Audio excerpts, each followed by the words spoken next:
Բարեկամներ, Երկիր մեդիա հեռուստատեսության եթերում կրկին հրապարակ ծրագիրն է։ Մեզ մոտ Հայաստանում սովորաբար կանանց թեմային անդրադառնում են ավանդաբար գարնանը, սկսած մարտի 8-ից մինչ ապրիլի 7-ը։ Երկիր մեդիան ու հրապարակ ծրագիրը մի տեսակ կարծես շրջանցում են այս ավանդույթը ու աշնան ավարտին ու ձմռան սկզբին խոսելու են կանանց դերի մասին, ինչ դեր ունեն կանայք հասարակության մեջ, առողջապահության ոլորտում, ինչ դեր են խաղացել Արցախյան պատերազմում, ինչ խնդիրներ ունեն եւ այլն։ Հիմա կարծնեք ինչու, իսկ ինչու ոչ, չէ՞ որ ժամանակներն արագ են ընթանում ու կարծես թե գարնանը սպասվող քաղաքական աշխուժությունը արդեն հիմիկվանից է սկսվել ու քաղաքական վերադասավորումներ անպայման լինելու են։ Դե ինչ, մենք այս առաջիկա 6 շաբաթները կարծես թե կանցկացնենք կանանց հետ ու կանանց խնդիրներով։ Այսօր փորձելու ենք հասկանալ, թե որն է հայ կնոջ դերը տնտեսության մեջ, կարճ ասած կանայք բիզնեսում։ Ներկայացնեմ մեր հյուրերին։ Շաքե Հավան Կարապետյան, գրախանութ սրճարանի տնօրեն, Լիլիթ Ավետիսյան, անշարժ գույքի գործակալության տնօրեն, նաև Կանանց ֆորում հասարակական կազմակերպության նախագահ, Արամ Լռանյան, Ազգային ժողովի ՀՅԴ խմբակցության պատգամավոր եւ Արտակ Սիմոնյան, Հայաստանի Հանրապետության աշխատանքի եւ սոցիալական հարցերի նախարարության զբաղվածության պետական ծառայություն գործակալության պետի տեղակալ։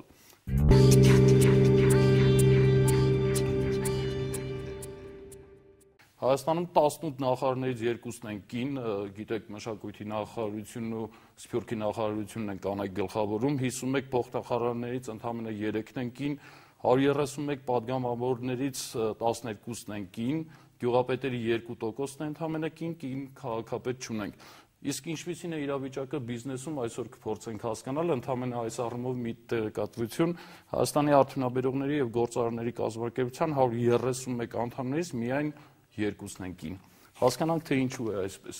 Սկսենք ձեզանից։ Երևի դա գալիս է հենց մեր հասարակության մտածելակերպից եւ դեռևս վաղ ժամանակներից, կարծես այնպեսի պետք է լինի, որ կինը պետք է զբաղվի տան հոգսերով հիմնականում երեխաների դաստիարակությամբ, չնայած վերջի տարիներին այդ միտումը փոխվել է եւ մենք գիտենք եւ մեր գործի բերումով շփվում ենք շատ բազմաթիվ գործարար կանանց հետ, տարբեր ծրագրերի համագործակցության արդյունքում մենք դրանում համոզվել ենք եւ նրանց թիվը ես կարծում եմ տարեց տարի կարող է ոչ այնց մեծ տեմպերով, բայց ավելանում է նրանց թիվը։ Հիմա չէ, բայց ընթացքում համոզված եմ բազմաթիվ բառին տեր եք կանգնելու ու ապացուցելու եք մեզ, որ նրանք ավելանում։ Ես ուղղակի մի շարք թվեր հետո մեր կողմից իրականացվող ծրագրերի մասով զբաղվածության ուղղված հատկապես գործազուրկ կանանց կբերեմ մի քանի թվեր, որոնք որ ինչ որտեղ կարող են նաև խոսել այդ մասին։ Լսենք մյուս մասնակիցներին էլ անպայման մանրամասնելու ենք։ Պարոն Լռանյան։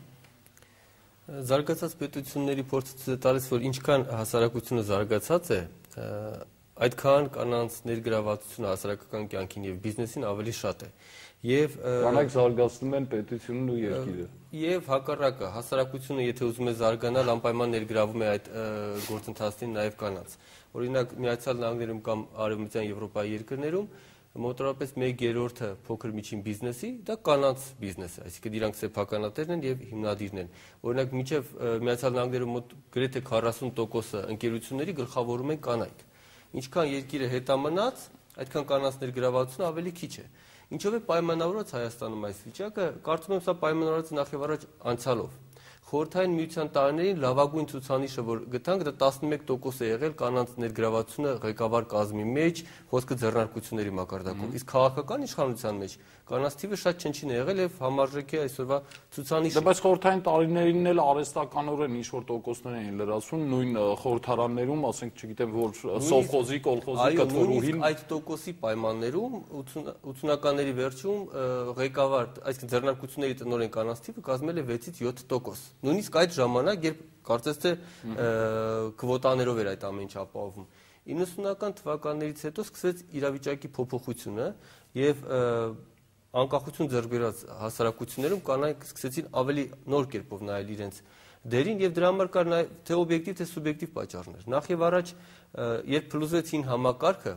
այնքան էլ հեշտ չէր տղամարդկանց գտնել իրենց եւ այդ ժամանակ իրենց օգնության ձեռքը մեկնեցին կանայք, որոնք սկսեցին զբաղվել բիզնեսով, սկսեցին իրենց ունակությունները օգտագործել, կնոջը ոչ վայել գործով։ Անպայման չի, գուցե նաեւ եւ վայել, բայց կարիքը նաեւ մեր հասկացածով, մեր պատկերացմամբ։ Կարիքը ստիպեց նաեւ ընտանիքներում, որ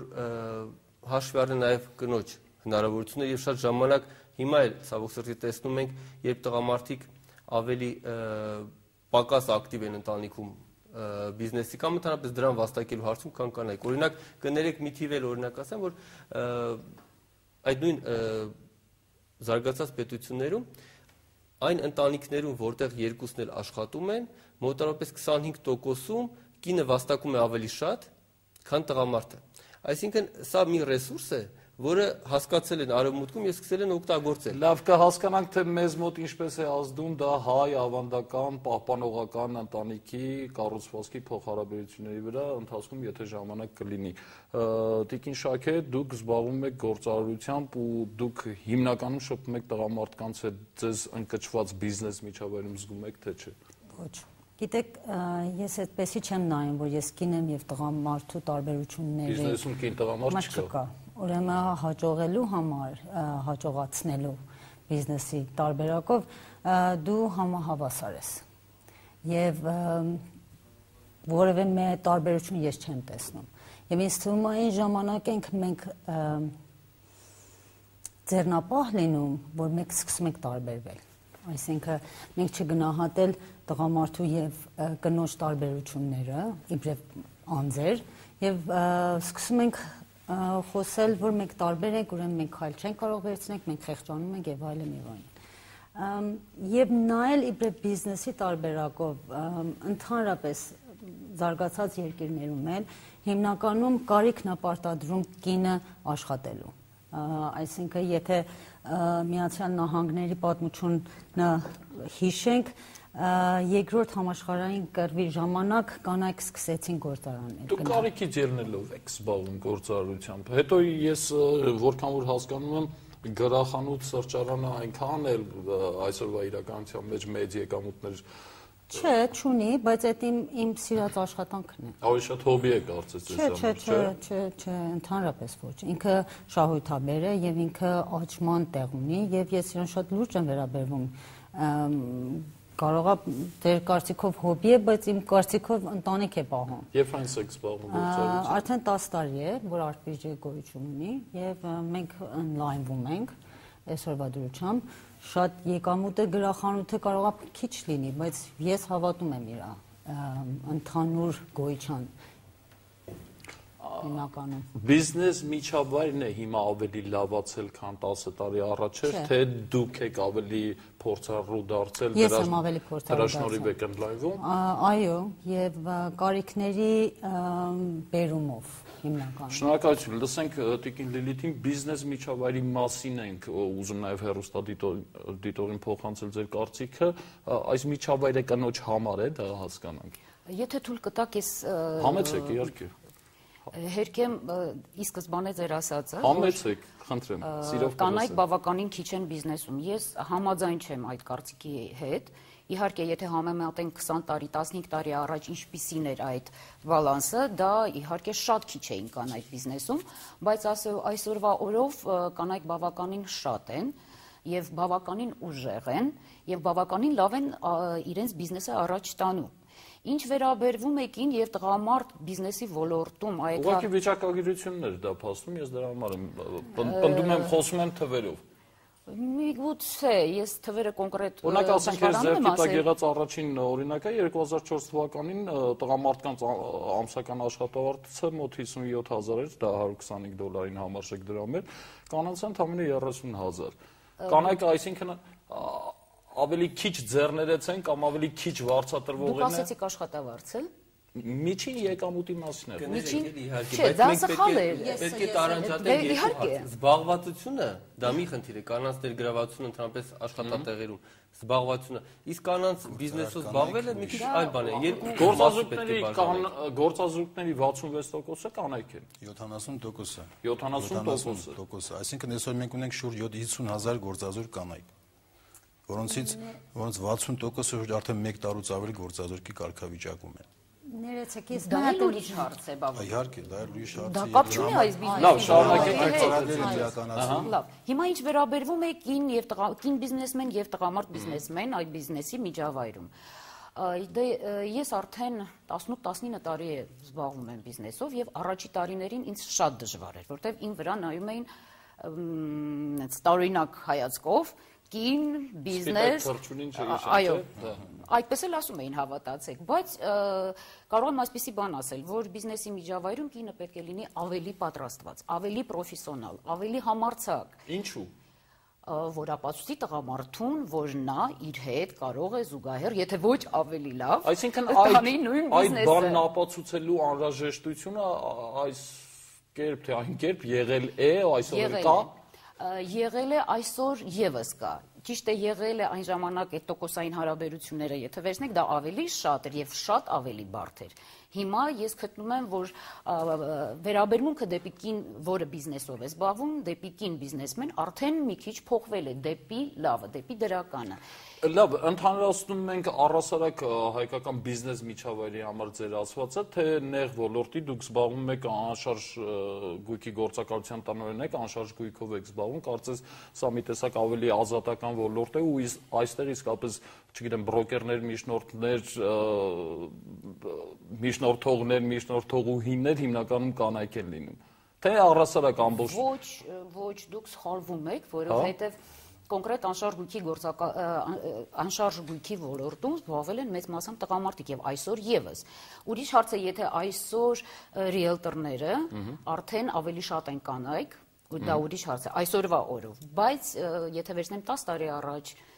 7-8 տարի առաջ դեռ տղամարդիկ էին ավելի շատ ավելի շատ Լավ, մենք Եվ դա համարվում էր տղամարդու աշխատանք, ոչ թե կնոջ։ Մենք այսօր խոսում ենք ոչ միայն Երևան քաղաքի մասին, չէ՞։ Իհարկե խոսում ենք ոչ միայն Երևան։ Կանայք ապրում են եւ մայրաքաղաքում, եւ ամենահեռավոր գյուղերում, եւ բոլորն են իրենց խնդիրներն ունեն, հիմնական գործ չունենալու պատճառաբանությունը կամ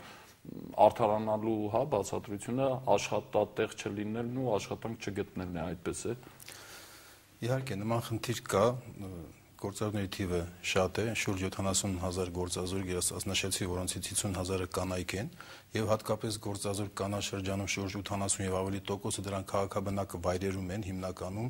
որտեղ որ ինչպես գիտեք, սովետական միության տարիներին կենտրոնացած են խոշոր ձեռնարկություններ, թեթև արդյունաբերության եւ այդ բոլորը կարծես այսօր երևի շատ չնչին ձևով են գործում եւ այդ իսկ պատճառով հենց այդ հետևանքներով կանանց գործազուրկ կանանց թիվը բավականին մեծ է։ Այնուամենայնիվ, եթե մենք նոր խոսում ենք բիզնես կանանց, գործարար կանանց մասին, ես ուզում եմ ուղղակի մի թիվ հնչեցնել, զբաղվածության պետական ծառայությունը ունի մի շարք ծրագրեր, եւ այդ ծրագրերից մեկն էլ հենց բիզնես աջակցության ծրագրերն են, իհարկե փոքր-ինչ աջակցության չափը քիչ է, բայց ամեն դեպս կա աջակցություն։ Ծրագրերը երբ այնց են գործում ու քանի բիզնես լեդիի եք աջակցել։ Ուրեմն այս ծրագիրը բավական շուրջ երևի սկսած 2005 թվականից գործում է այս ծրագիրը եւ ասենք մենք աջակցում ենք գործազուրկ կանանց սկսելու բիզնես, նրանց բիզնես գրանցման, ֆինանսավորման փոխհատուցմամբ ենք ասենք աջակցում բիզնես ուսուցման մասերով։ Այ օրինակ այս տարի տարեսկզբից շուրջ 121 անձ ընդհանուր գործազուրկների թվով դարձել են ձեռներեցներ եւ բիզնեսմեններ, որոնցից օրինակ շուրջ 76-ը կին են։ Դա ասեն սա արդեն այս տիպը խոսում է, այսինքն 50-60%-ից մոտավորապես ավելին այդ ձեռներեցների մեջ կանայք են եւ նրանք ես ինչ եմ ասում, նրանք համարձակորեն գնում են դեպի բիզնեսը, դեպի գործարար աշխարհը եւ ես կանայք նման աջակցության մասին դուք լսել եք, օգտվել եք։ Չեմ օգտվել, բայց ես գիտեմ։ Կարիքը չի եղել թե ինչու։ Գիտեք ինչ, երևի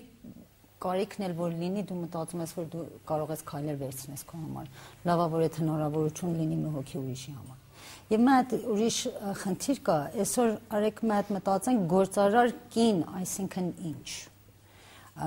Ես գործարար կին եմ համարում եւ մեզանից կարող է շատ ավելի հաջողված այն անձը, որ կարիքի բերումով կներեք, բայց վարենի կամ տորտասարքում իր հարաբերություններին է վաճառում։ Ինքը նույն չափ գործարար է, ինչքան որ ես եմ։ Այստեղ է որ ես ուզում եմ ձեզ եւ մեր հեռուստադիտողին առաջարկել միասին դիտենք մի ժապավեն, որը պատմում է հենց կանանց ձեռներեցության մասին ու պատահական չէր, որ ես ասացի եկեք մայրաքաղաքից դուրս գանք, հեռավոր ճանապարհը տեսնենք ուր է մեզ տանում։ Դժվար ճանապարհը հաղթահարում հասնում ես Բերդ ու կասկածում, արդյոք ճիշտ թեմայով ես եկել։ Հնարավոր է արդյոք այսքան հեռու նման խորթուբորդ ճանապարհ ունեցող սահմանամերձ, կարծես աշխարհից կտրված մի վայրում բիզնես զարգացնել։ Անահիտը բարձրագույն կրթությունը Երևանում է ստացել, աշխատել որպես լրագրող ու մի օր էլ որոշում կայացրել։ Բերդի կանանց աշխատանք է հարկավոր։ Եկանք այն եզրակացության, որ այս տարածաշրջանի կանանց համար իսկապես լավ կլինի հիմնադրամ ստեղծել, որ ոչ միայն կանանց հիմնախնդիրներով պիտի զբաղվեր եւ լուծեր նրանց սոցիալական զբաղվածության խնդիրը, այլև ինձ հոգեհարազատ այլ ծրագրեր էլ պիտի իրականացներ։ Այդպես հիմնադրամը գրանցվեց 2011-ի փետրվարին եւ մեր առաջին գործը եղավ հիմնականում հավաքագրել ձեռքի աշխատանքով զբաղվող կանանց, ովքեր այս պահին աշխատանք չունեին, գործազուրկ էին։ Իսկ սովորաբար պահանջվում է աշխատող 18-ից 35 տարեկան բարետես, աշխատանքային փորձը պարտադիր է։ Իսկ ինչով պետք է զբաղվի 40-անց կինը։ Հարցը հայկական իրականության մեջ գրեթե հռետորական է դարձել։ Այցելեցինք Հայաստանի Հանրապետության զբաղվածության պետական ծառայություն գործակալություն։ Մեզ վստահեցրեցին, աշխատաշուկայում կանանց կայացման համար անհրաժեշտ է պետական աջակցություն։ Գործակալությունն արդեն երկար ժամանակ է գործազուրկների շրջանում դասընթացներ է անցկացնում, սովորեցնում ինչպես ճիշտ ներկայանալ գործատուին։ Մինչ պետությունը կանանց աջակցելու ճանապարհները որոնում, հաջող կամ անհաջող հայ կանայք սեփական ճանապարհն ինքնուրույն են հարթում։ Տիկին Շուշան, Ջանիկարի արտադրամասի հիմնադիր տնօրեն, Կարուձևի հմտություններն ինքնուրույն է յուրացրել։ Խոստովանում է, առաջին քայլերն այս գործում դանդաղ էին, բայց հետո համառությամբ առաջ գնաց։ Տեղական արտադրանքը սպառողին հասցնելու համար մեծ ջանքեր են պետք, որ համոզենք, որ տեղականն է լավ որակով, տեղականը կարա ավելի լավը լինի, քան թե դրսից բերվածը։ Իհարկե շատ հաճելի կլիներ, եթե կողքից պետության կողմից, հասարակական կազմակերպությունների կողմից օգնություն լիներ։ Բայց ամեն տարբերակում իմես երկար 10 տարվա, ասենք, կոնկրետ արտադրության աշխատանքի հետ կապված ոչ մի տեղից աջակցություն չեմ ունեցել։ Շատ հայ կանայք են տիրապետում ձեռագործի արվեստին, երբեմն սակայն նրանց այս ընդունակությունների մասին տան պատերից դուրս ոչ ոք չի իմանում։ Տանն էլ հաճախ այդ ամենը սահմանափակվում է զուտ կարկատան անելով։ Մի փոքր հուշում ու կստեղծվեն իրական գլուխգործոցներ եւ հեքիաթային կերպարներ։ Այս կանայք կարողացան բացահայտել իրենց տաղանդը եւ իրենց քաղաքի պատմությունը ներկայացնել աշխարհին։ Հավատացեք, սրանք պարզապես վերամբարձ խոսքեր չեն։ Այսօր Բերդ աղջիկները իրենք են պատմություններ պատմում Բերդի մասին, հանդես գալով հեքիաթներում կամ մուլտֆիլմերում որպես հերոսներ։ Ովքեր որ առ չտեսնում էին առաջին անգամ, շատ էին հավանում եւ ցանկանում էին, որ անպայման ձեռք բերեն իրենց երեխաների համար, քանի որ դա էկոլոգիապես մաքուր էր, անվտանգ էր, երկար ժամանակ պահպանվում էր եւ բացի այդ օգնելով իրենց երեխաներին, նրանք օգնում էին նաեւ հիմնադրամի կանանց։ Էլի որ հավաքվում ենք, տանից դուրս են գալիս, շփվում ենք, արդեն աշխատանք ունենք։ Աշխատանք չունենալով ինքդ քեզ մարդ չես զգում, էլի, որ դու մարդ ես, որ դու հասարակության անդամ ես։ Բայց որ արդեն աշխատում ես, դեռ ոչ թե ֆինանսականն է կամ անկախությունն է ընտանիքի անդամներից, այլեն որ դու արդեն քեզ մարդ ես զգում։ Հաճախ հայոց աշխարհի փապկասուն կանանց դժվար է բիզնեսում պատկերացնելը։ Հայկինը քույր է, հայկինը մայր, տնային տնտեսուհի, բայց մեր հերոսներն իրենց օրինակով ասում են. «Սիրելի տղամարդիկ, հայկինը կարող է զբաղվել իր սիրած գործով, լինել լավ ընկեր ու միևնույն ժամանակ կիսել ընտանիքի հոգսը»։ Ամեն անգամ, երբ որ նոր մոդել ենք ստանում, այսպես ասած, ես դրանք փորձարկում եմ տանը իմ տղայի ու ամուսնու վրա։ Եթե այն իմ տղային 3 տարեկան տղային դուր է գալիս, ես մտածում եմ, որ դա իր տարիքի բոլոր երեխաներին ուրեմն դուր կգա եւ սկզբնական շրջանում ես նայում եի, թե իմ ամուսինը, որը բնականաբար ոչ մի բանով չի տարբերվում մյուսներից, ինչ կասի։ Իհարկե մեր ընտանիքներին օգնում ենք, ինչ ենք անում, մենք առանձին ասենք այդ գումարը մենք մեզ համար չենք օգտագործում ենք, ինչի՞ չէ, բայց հիմնականում ասենք ընտանիքի հոգսերին կիսում ենք էլի ամուսինների հետ ընտանիքի հոգսերը։ Եթե մարդը իր աշխատանքի մեջ սեր դնի իր մասնագիտության մեջ, հնարավոր չի, որ հաջողության չհասնի։ Խոչընդոտները բոլոր բնակավարներում էլ կան։ Առանց դժվարության ոչինչ չի լինում։ Հետո մի բան էլ, եթե մի բանի դժվարությամբ ես հասնում, ավելի քաղցր է, ավելի հետաքրքիր է։ Այս աշխատանքները մի օր կարող են նաև երկրի բնութագիր դառնալ։ Մնում է միայն սովորել գնահատել ունեցածն ու ճիշտ ներկայացնել, ու այս դեպքում հեքիաթն իրականություն կդառնա։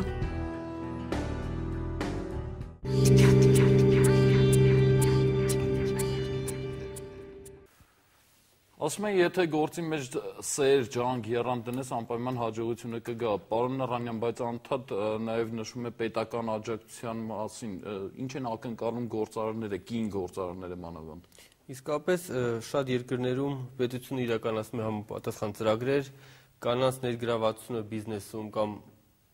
աշխատանքում խրախուսելու համար։ Որպես կանոն օրենսդրական կարգավորում այդ խնդրին չես կարող տալ եւ հաճախ պետությունները հենց դիմում են այսպիսի ծրագրերին, աջակցության ծրագրերին, սկզբնական շրջանում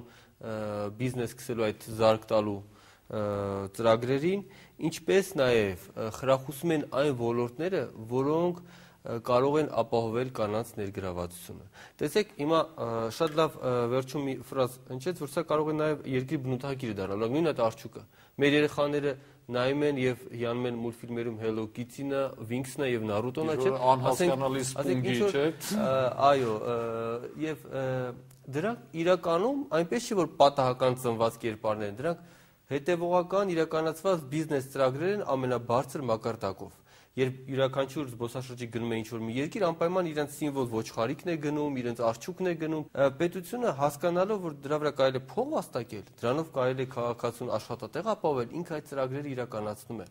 պետական մակարդակով։ Եվ իհարկե նաև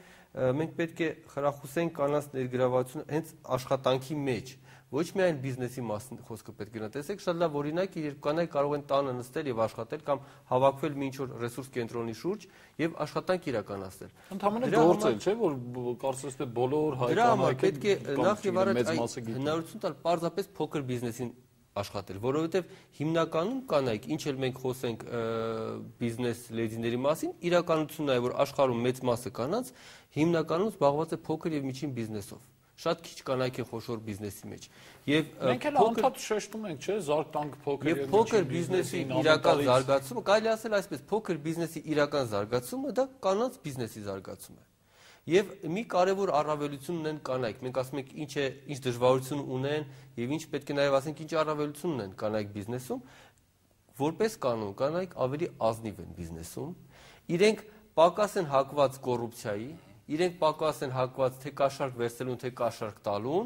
եւ նաեւ պետական պաշտոնյաներին շատ դժվար է նաեւ կանանց հետ մտնել կոռուպցիոն գործարքների մեջ, տղամարդկանց հետ հարցեր լուծել շատ ավելի հեշտ է։ Այսինքն վիճակագրություն կա, պարոն Նռանյան։ Այո, կա վիճակագրություն, կա փորձ եւ կանանց ներգրավվածությունը ոնց որ հասարակ մի բան, որ հանրության մեջ կամ մի մարդկանց խմբում կանանց ներկայությունը միանգամից զգաստացնում է տղամարդկանց եւ բերում է մթնոլորտի մեջ մի ինչ-որ բարություն եւ բոլորովին այլ մթնոլորտ է ձևավորում, նույնն է բիզնեսում է։ Եթե կան կանայք, եթե հարկայիններ շփվում են, պետական մարմիններ շփվում են նաեւ կանայք, հավատացեք, այդտեղ մի քիչ հարաբերությունները տարբերվում են տղամարդ բիզնեսմենի հետ հարաբերություններում։ Այսինքն մենք այս ճանապարհով իսկապես պետք է տանենք դեպի հասարակության առողջացում։ Բայց գնում ենք այդ ուղղությամբ։ Ես ուզում եմ հասկանալ, մեր երկիրը, մեր իշխանությունները, մեր տնտեսությունը այդ ուղղությամբ գնում են, թե չէ։ Ցավալին է, որ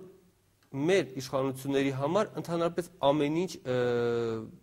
չափվում է միևնույն չափանիշներով։ Մենք չունենք տարբերակում ըստ բիզնեսների որպես կանոն, մենք չունենք տարբերակում մեր օրինակ հարկային քաղաքականության մեջ ըստ մարզերի կամ ըստ տարածաշրջանների, մենք համարում ենք, չգիտեմ ինչի, որ բոլորին պետք է նույն արշինով չափենք։ Այսինքն տարբերակված քաղաքականությունը պետք է ոչ միայն այստեղ,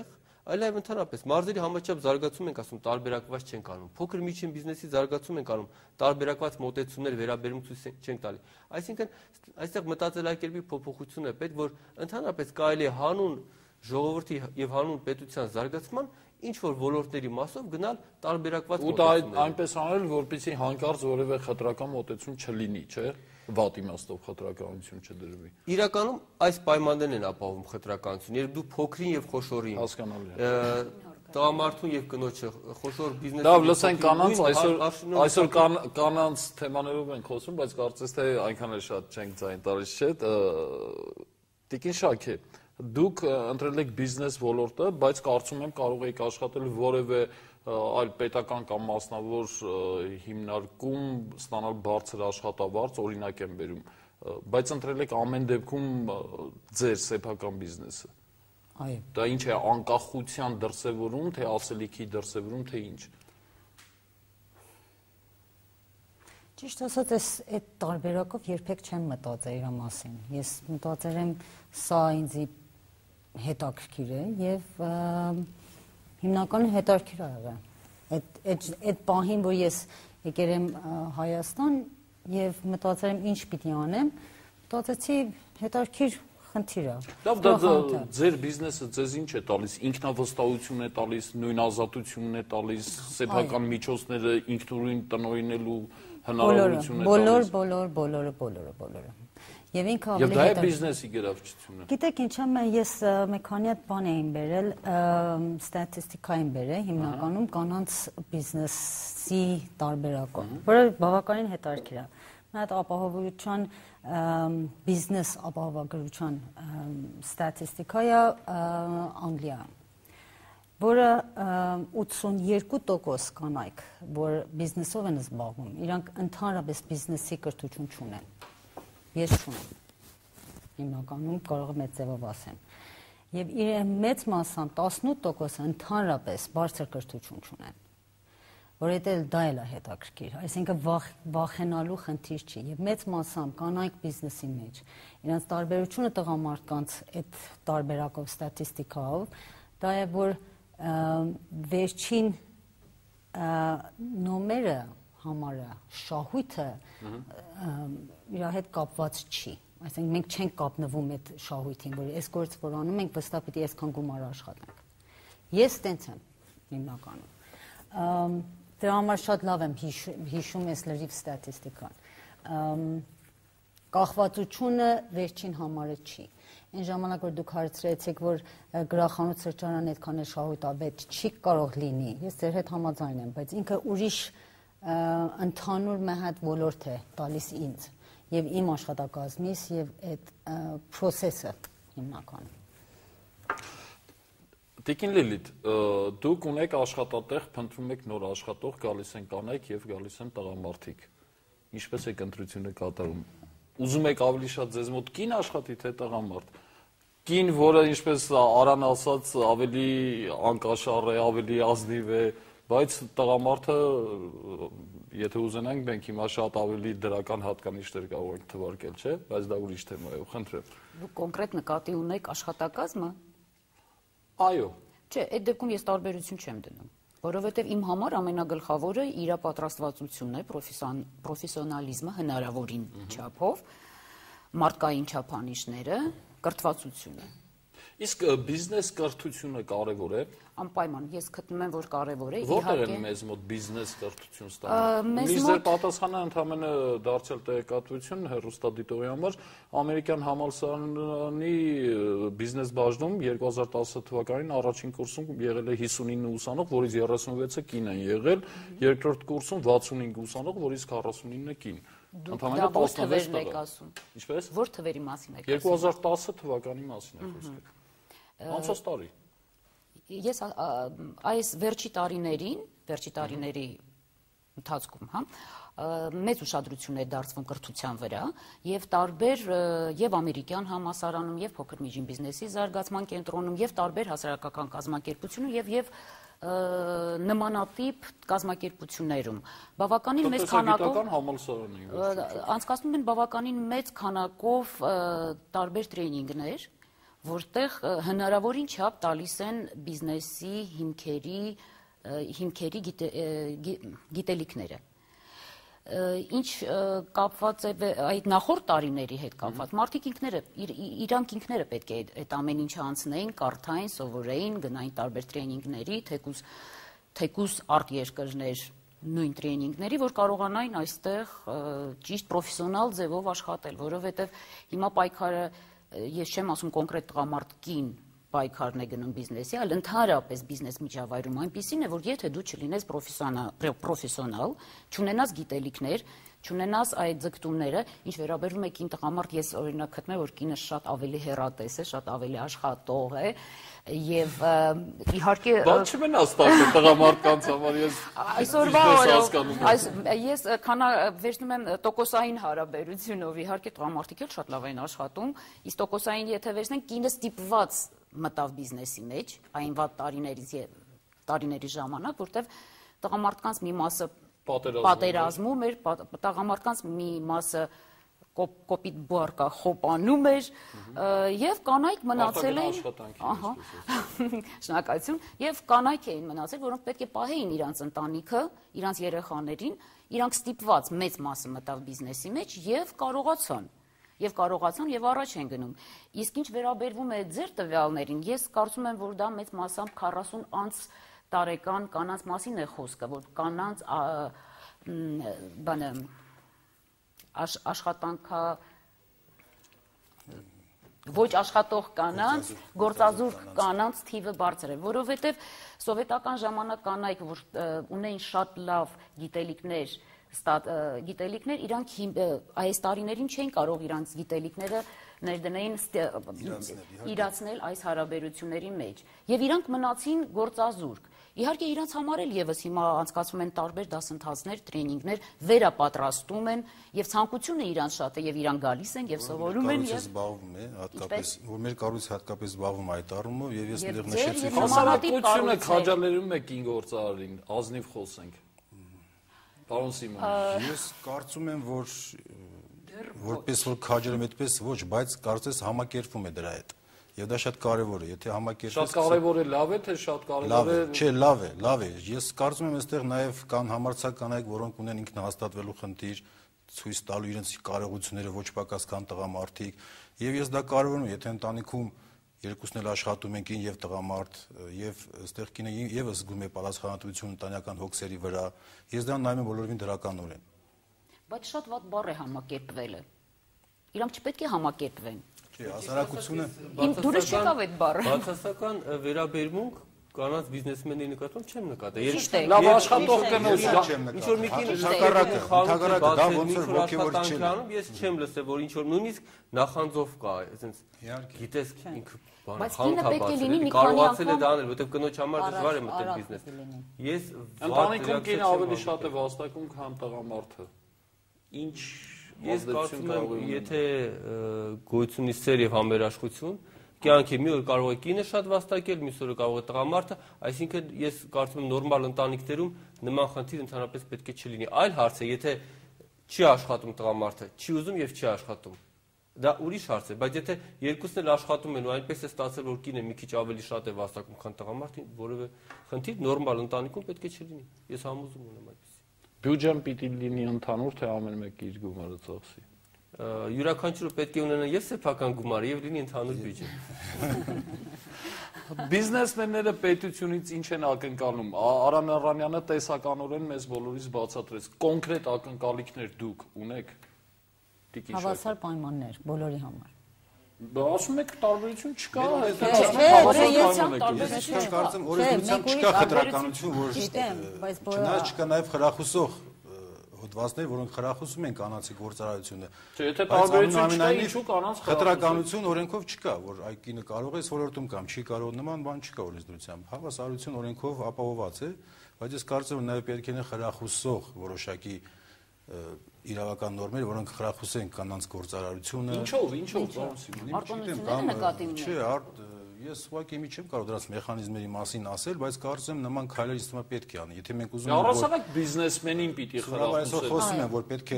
կին падգամների թիվը շատ լինի, կին ղեկավարների, բայց այսօր դուք ներկայացրեցիք թվեր, որ դեռևս մենք չունենք նման լավ ցուցանիշներ։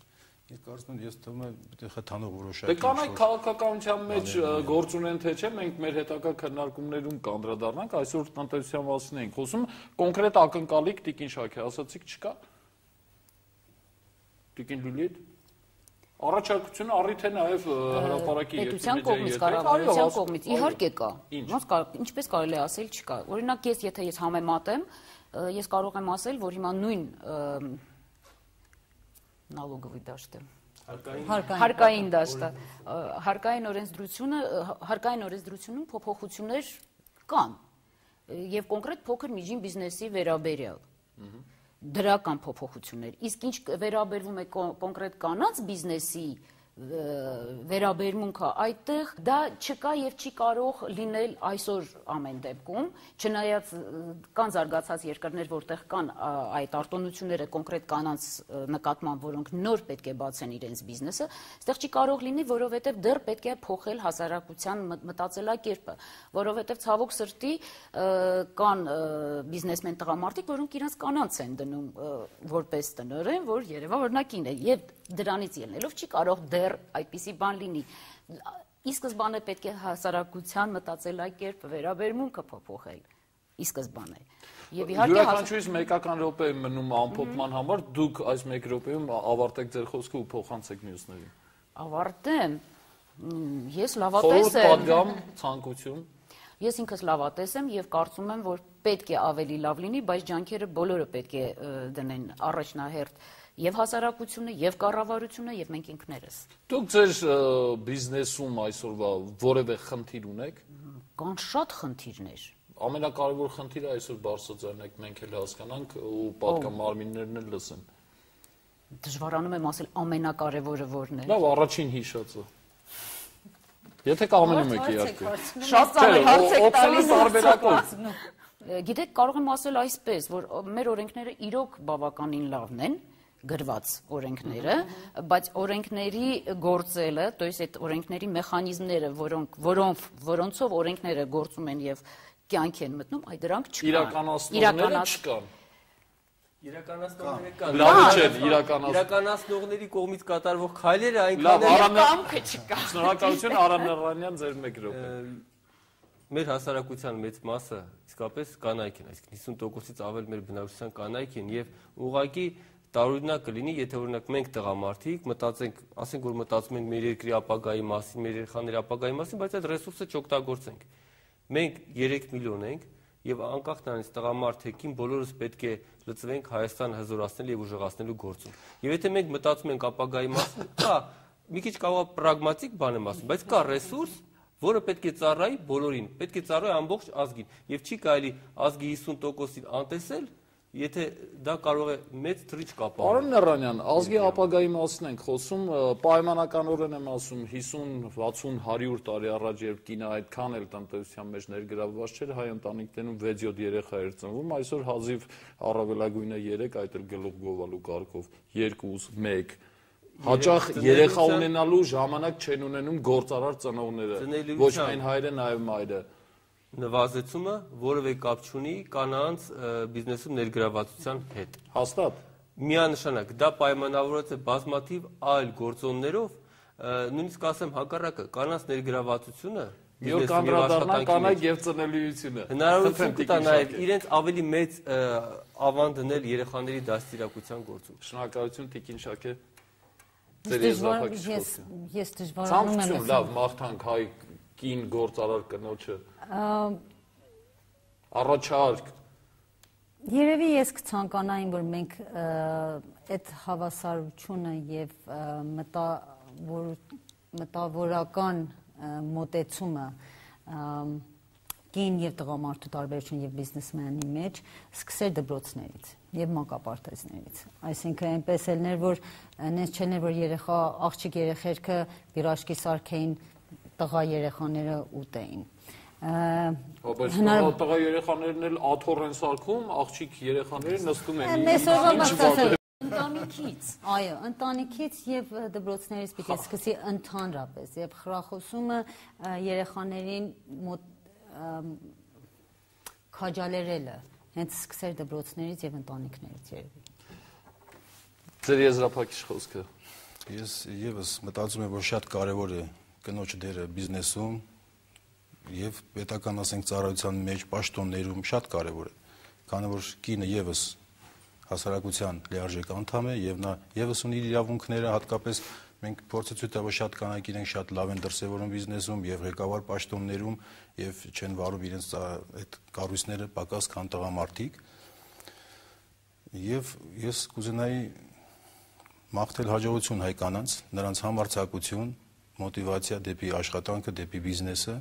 եւ ինձ թվում է, եթե մարդը սկսի համարձակորեն, ապա ամեն ինչ կստացվի։ Շնորհակալություն, այսօր խոսում էինք գործարար հայ կանանց մասին, մի քանի բնորոշումներ եղան, որ հայ կինը կամ հայ գործարար կինը անկաշառ է, ազնիվ է, ձեռներեց է, նախաձեռնող է, հմայիչ է,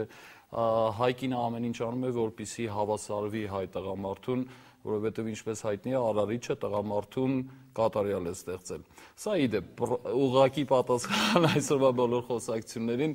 կամ էլ որպես կատակ, այո, կանայք շատ տեղերում տղամարդկանց հավասար են եղել ու կողքի կանգնել են, վկան Արցախյան պատերազմը։ Հաջորդ հրապարակում մենք կհասկանանք, թե ինչ դերակատարում են ունեցել հայ կանայք հակամարտության ընթացքում կոնկրետ Արցախյան գոյամարտի ժամանակ։ Ձեզ հետ կհանդիպենք հաջորդ շաբաթ օրը։